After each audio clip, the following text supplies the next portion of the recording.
Good morning! Good morning! Good morning! Tingnan natin. Uy! Uy! May dalawa! May dalawa! Guys, ganito ako guys kasi nga walang sulog guys. Hindi nila kailangan ng sulog bago magkupa. Ganitong ginagawa ko. Oh, kilig na kilig sila ah. Oh, halika dito, dito. Dali. Dito ka, halika. Dali. Dito. Come on. Oh, halika, halika. Dali. Dali. Halika, halika. Dali, dito, dito. Kilig-kiligin yan, no? Kiligin. Up. Come on, come on. Hayaw niya, hayaw niya. May dalawang itlog, guys. May dalawang itlog. Hirap ako hindi maabot Yun. So far, hindi pa naman ako napisaan dito ng itlog niya. Ito na yung mga inahin ko, guys, na pinapisa ko sa incubator. Nagkataon na puro sila inahin. Maliliit, guys, yung kanilang itlog, guys. So, ewan ko ba, lalaki pa kaya? Oh, hinahabol niya. Oh, hinahabol niya. Ewan ko, lalaki pa kaya ito. So, yan ang ilang itlog, guys. So, after 5 months, guys, may itlog yan sila, guys.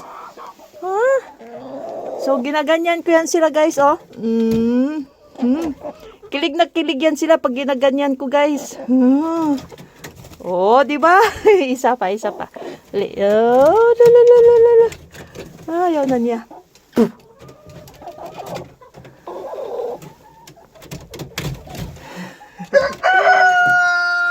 Ano, ha?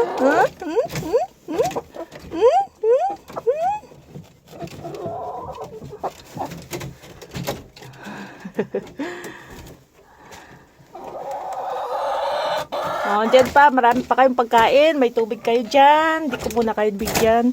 Ito, ilan kaya dito sa baba, ito yung mga inahin kong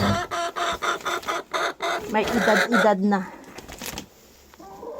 Yan, mga fast. So, mga ano pa lang yan sila. 6 months. Mayroong dalawa, guys. Mayroon tayong dalawa. Plastic yung kasi yung isa. So, 4 lang yung dito sa baba, guys. Pag may guantes, guys, minsan kasi hindi mo ma-feel na kung nahahawakan mo ba o hindi. Minsan nahuhulog pag gumagamit ng guantes.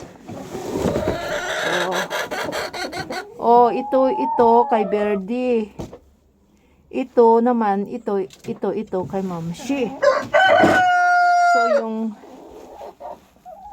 ito pala kay Red. Tsaka ito kay Mamshi.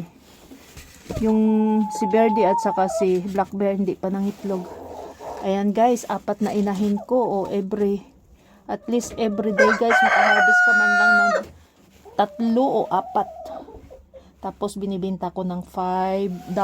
Yung maliliit guys, binta ko ng $4. Ito, yung ganito guys. 1 dozen. $4.